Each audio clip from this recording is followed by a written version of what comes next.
Today on the Matt and Ann Show, we got Flyers legend Brian Propp on the show today. Welcome to the show, Brian. How's everyone doing today? It's a Friday afternoon, so we're happy now. Definitely. We want to start off. The Flyers season starts on the 13th against the Penguins. What do you think they're going to do this year? And you have any predictions for the whole season?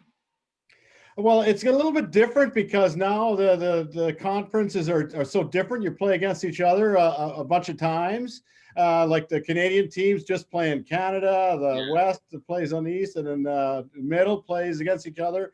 But I like it because now you get to know everybody and you play against each other a lot of times, and you get to know what they're doing, and that makes it much easier. Absolutely. Would that be, is there a favorite player that you have right now that's playing in the league right now? I really like Hart, Cardy Hart, like the goalie. He's the new player that we know we can win a Stanley Cup with him. And Elliott's pretty good too, but and Couturier is so steady that he's a good leader that we have. But Hart is the key. Absolutely. You were on the 1987 Canada Cup team that had Lemieux, it had Gretzky, had Fior. Do you think that NHL players should be able to play in the Olympics? Because back then you guys weren't. The Canada Cup was your big thing to represent your country. Yeah, because at that time in the 80s and 90s, it was different because the pros couldn't play, but it was, now the better players in the world are playing all over the world ever since 1990 when Russia was able to go to be drafted. And so now from that time on, like, that the best players in the world are there. So I like that the Olympics the pros can still play because they it's so different. Do you have a prediction on who going to win the cup? Well, I think it's going to be different. But it's a tough division that we have. But every game will really make a difference, and hopefully the coaching will do the same way it did before, and they have a chance to win every game. But it's going to be tough. You just have to. They have to be more consistent the way they have been the last year because with the goalies and the young defense, and so it's good for all of us. I think that Pittsburgh is going on the way down, and Boston is not as good anymore. So the Rangers are iffy, and the Devils are So I like that the Flyers should be in the playoffs and have another run at the Cup. Absolutely. You had a ton of great moments in your career, and you played on a ton of great teams. Did you have one particular team that was your favorite? To play against or with? No, that you were on. Like, you were on 5 conference finals teams. Do you have one of them that was your true favorite to play on that you have great memories from? Yeah, because especially in 87, because we had a good team and we went to the Edmonton in 7 games. But it was so good because Hextall was a rookie, and Pele died a couple of years before that, and we had the young guys that were in 85, and they had more experience. But Mark Howe and Brad McCrimmon were so good that it was special. And Tim Kerr was hurt, and so if he would have been in the lineup, we could have won. But you have to wait and see. And we were so banged up. But 87 was special for me because Hextall won the Conn Smythe and did really good. And it was 7 years into my career, and so I wanted to win something, but I had another couple cracks at it yet. But 87 was special to me. And with that being said, do you have a favorite player to play with? Yeah, I really liked Mark Howe. I mean, he was so good, and Brad McCrimmon, of course, was good, and Tim Kerr. I love them, and but Mark was so steady and consistent, and such a great guy. He has some good stories. I know that his dad passed a couple of years ago, but they always had good stories, and I just kind of hung around and learned from them. When you got into the league, what was the first like player you admired that you got to play against? Like growing up that you admired? Well, in '79, like I didn't watch hockey that much. I was a little different than most people, but I liked Jean Beliveau in Montreal. He was very quality player, class guy. I really liked what he played and meant, and I always liked playing in Montreal because of the history that they had, the 2024 Stanley Cups and the rink and the things, the whole thing, and being Canada, I grew up in Canada. It was a little different, but for me, it was special every time I played against Montreal. What would be the highlight of your career?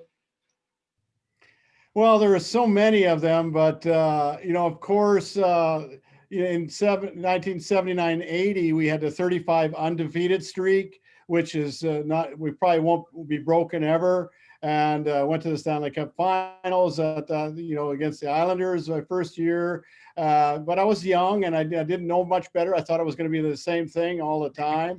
But also for me, I think it was great that I played 1,000 games, 1,000 points, and 427 goals, and so that was special for me. And but for me, it was just more winning for the team, and just that's how we were built. I played 11 years with the Flyers, a little bit with Boston, 3 with Minnesota, and then Hartford, and then I finished in France, and so. But the first year was special because of the 35 undefeated and going to my Stanley Cup Finals, and then 85 and 87 were special too. But for me, it was also I loved the Canada Cup because I played for Team Canada a bunch of years, World Championships, and then the Canada Cup was special because I played with Gretzky and Lemieux on a line, and we ended up winning it too. You were just talking about playing in France. What was that experience like playing over in Europe? It was really good because at the end of my career, like I just wanted to play an extra time and have some fun. And we only played a couple times a week, and so we get more time to travel. Like I had a car and an apartment, and so. And France was really close to Spain. Like I was right near the border of Spain, and of course France is big. So like it took me like a 10-hour drive just to go to Paris. But I was in the Pyrenees where the Basque people were, the touch of France, right on the ocean. And so I got a chance to play there. It wasn't that cold, so I played golf a little bit more, and that That's was awesome. more fun for me. Did you ever consider being a coach at all on like any level? No, I didn't. Wasn't interested in that because I had a family, and so like I had young kids, and so like I didn't want to be around. To be a coach, you have to be there all the time, and so I didn't really want that. And so that's why I built the Medford Ice Rink and ran that for 3 years, and then I got the job with the Flyers in 2000 to 2009 on the radio. So it still gave me a nice chance to work with the team and family, or like the Flyers alumni, and so that was good. But because I did the radio, I didn't really want to worry about coaching. Like the coaches, they have to be there all day, and then for me on the radio, it was just a couple hours a day, and then I did a little work there. But it was much easier for me. Did you? How was that experience being on the radio? You like it, or is it something that you wanted to do, or Well, at the start, I was really bad. It took me a couple of years, but I had Gene Hart and Bill Clement that taught me a little bit better because I listened to every broadcast that we did, and so I learned from that.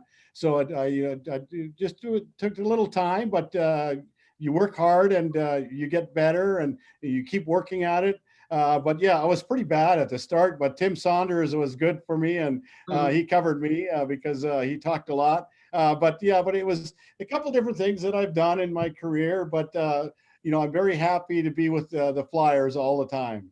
would that be, can you see yourself doing a podcast or a TV show? We went to the practices to be with the team, and then and also a couple of years after that, I did a proper hockey show at the restaurants like in New Jersey for 4 years, and then Lou Telly was hosted with me, and Jen Charlock was helping a little bit too. But yeah, that was start. It was more fun because I always had a Flyers alumni that was on the shore, and it was an hour long, and but you learned a little bit more about themselves, where they grew up and everything. Not It's a little different than it was just being a broadcaster. We had an hour just to talk with them, tell some good stories, and worry, to find out about what they did when they were young. Do you have a favorite moment or game that you got to broadcast during your radio career? Yeah, like the 5 overtime game, and Against where Pittsburgh? Keith scored, because it was a playoffs, and so a nice way to beat Pittsburgh, and so I'll never forget that game. Uh, you say you play with the fire from 1990. He radioed with them from 1999 till 2008. And were you ever what is it more than you know being a hockey player, a radio host? Do you ever want to more than what you've done already? I didn't understand Is that. there any more you want to accomplish outside the realm of like radio, TV, and obviously your great hockey career? Oh, well, but now I keep doing other things. I do consulting, but I've been working with Wolf Commercial Real Estate for the last 6 years. I love that. And I'm also the ambassador for Bancroft Brain Injury People after my stroke 5 years ago. So I still have aphasia, and the words don't come out that the right way, but I still work with them, and I was a Flyers alumni for 4 years, every home game until the season's gone now. So hopefully that will keep coming back.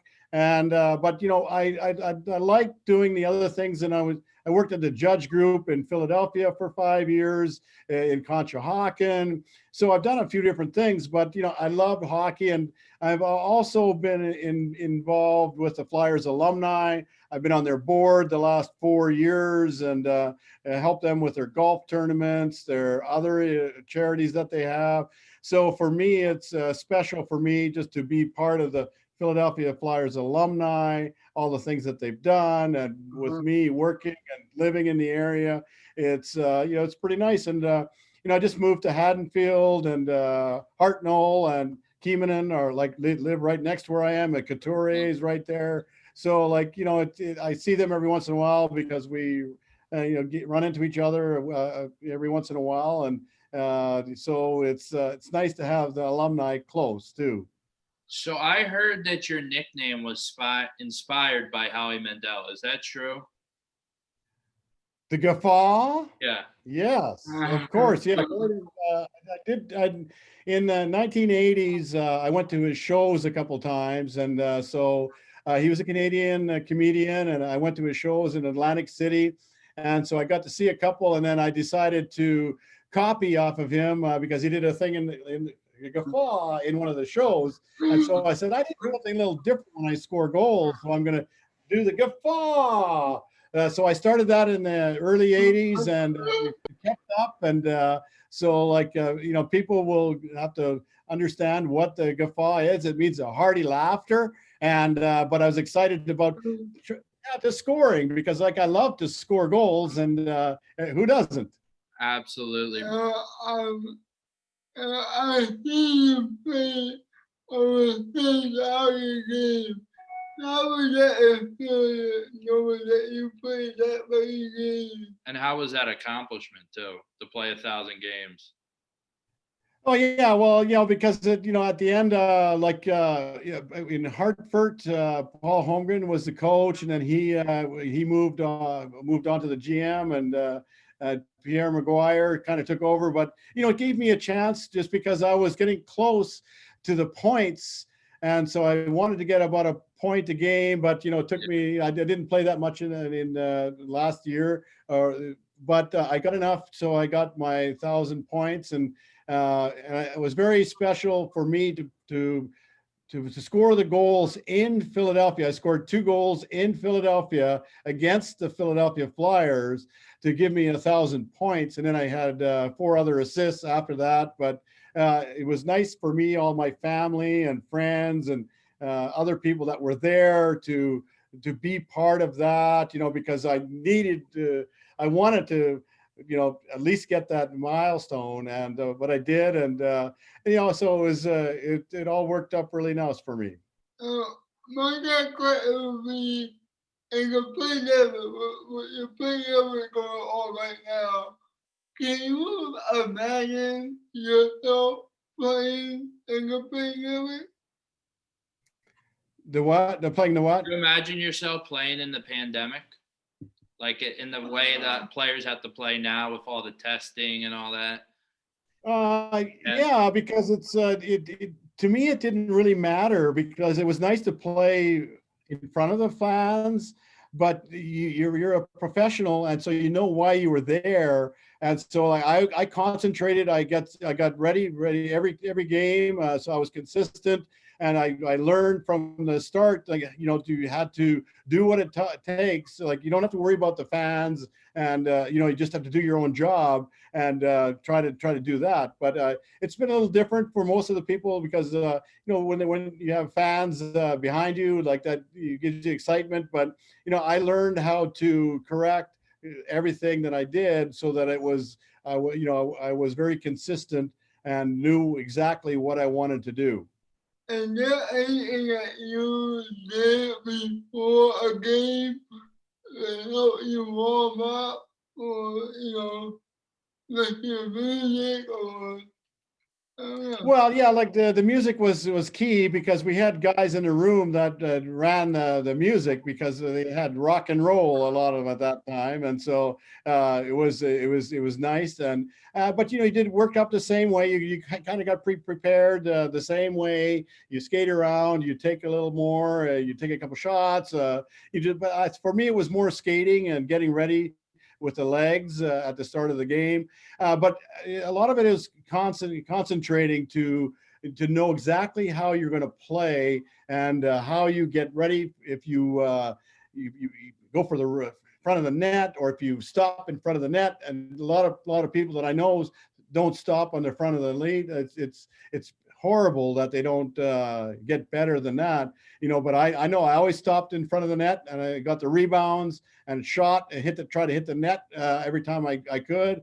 That really made a difference. But I grew up in Canada with small little town where we don't had a rink, and so I just worked on my shooting and skating and made sure that you were ready for the NHL. And of course, my dad was a minister, and he was my best coach.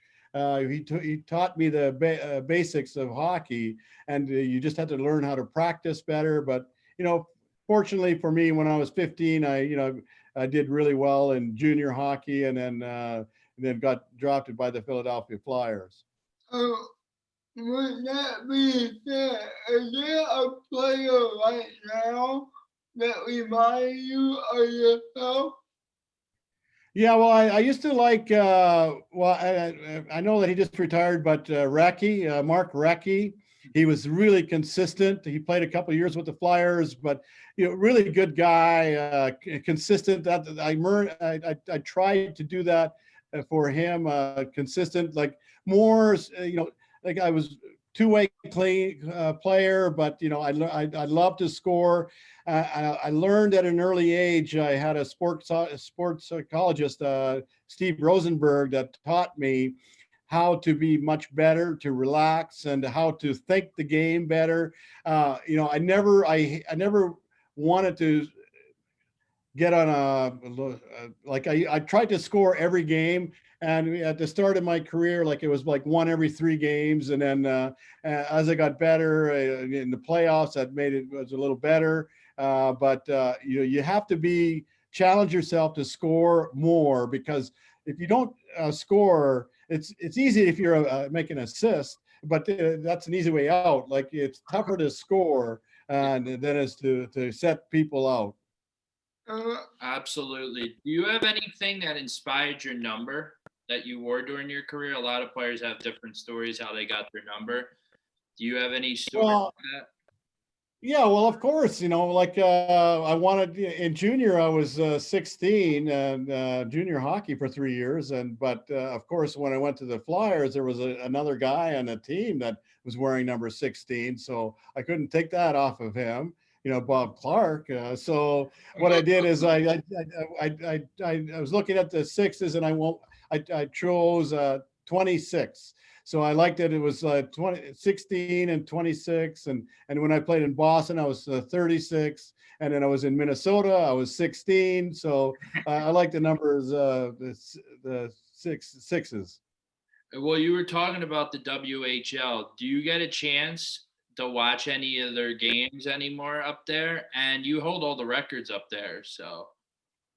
Not too many. I mean, because I don't really watch sports that much, like except for like when the Flyers and the Eagles are around on TV. But yeah, it's like some of these people like they like hockey, but we just had the World Championships, so I was watching that with my brother. And USA So like we just watched a couple of days, but it's. Yeah, but I'm still interested in hockey, and I keep in touch with all of the people because I did the radio for all those years, and so I know all of their alumni. We've done some celebrity hockey events. Like the last 4 years, we did a celebrity hockey event for Wolf Commercial Real Estate. 6 former alumni, 2 goalies, 2 teams set up. We raised a lot of money for charities, and we did a golf tournaments, and so that was for Wolf. And then with Bancroft, I have the golf tournament. And who knows, maybe when we get back to normal, maybe I'll set up a hockey event for the charity. You mentioned that you guys did a celebrity game. Is there anybody that you met that you were like, wow, I got to meet him or her? Or that you got starstruck from?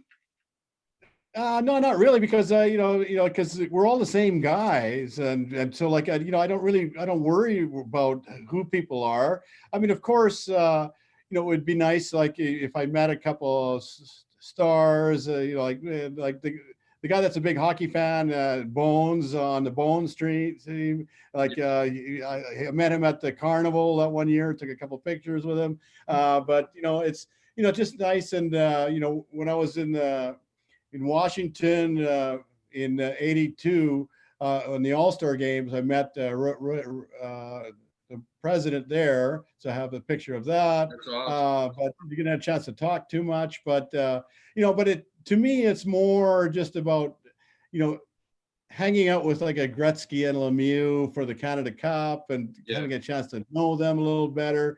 because I know a lot of times you meet a lot of other people that you play hockey with, and you don't get a chance to visit with them. You have charity golf, and that you don't get time to talk with them. You're always with the other groups, and so for me, it's just nice to connect with the people, guys that I've played with all those years, and I like them, and like of course it would be nice. Lemieux or Gretzky, and maybe I have a couple of golf tournaments that they could help me go to, but I don't know. Absolutely. And also, just so everybody knows, I started my own Guffaw cigar brand from the Dominican Republic. I started with 425 boxes of 10 for my 425 goals, and everything's online at guffawcigars.com. Everyone's got to go check that out. And we want to thank you for appearing on our show today. It was a complete honor. Outside of your cigars, you want to promote anything else? You have anything else you want to promote? Yeah, because I'm also the ambassador for Bancroft, people that have strokes and autism, and so I'm their ambassador. So I want to promote them because every box of cigars that I sell, I give a percentage back to Bancroft.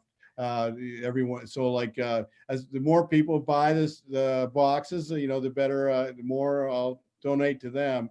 But yeah, I've been working with them, doing some speeching for them, some of their events, and just in front of other people that have had strokes, and so everybody needs the hope to get better. And for me, I'm fortunate that I'm healed as well as I have. But for most of these people that are in struggling, they have to keep up their hope. Yeah, I absolutely. just want to say one more thing before we let you go. And I got to meet you a couple of years ago at a event, a flyer event. I play with the hockey for Power Play. And I want to I met you a couple of times, but every time I met you, you were a very genuine, loving guy. So it was very honor to meet you in person and to have you on our show. Absolutely. You're a Flyers legend. Yeah, well, yeah, but it's nice. I've been here 41 years, and a lot of the Flyers alumni in the area, they give back a lot, and that's the way we are. We love to give back and help other people, and it's the same with you. And I know the couple people that you play hockey with. I mean, but you guys, some of you are really good. I couldn't play as well as you guys, but it's special for me just to give back and to keep trying to raise money for your cause. Well, like I said, I'm happy we got you on the show. It was very honor to have you. Have a good one. All right. Well, thank you. Have a good Friday and enjoy. Everyone, Brian Propp. Thank you, Brian. Guffaw!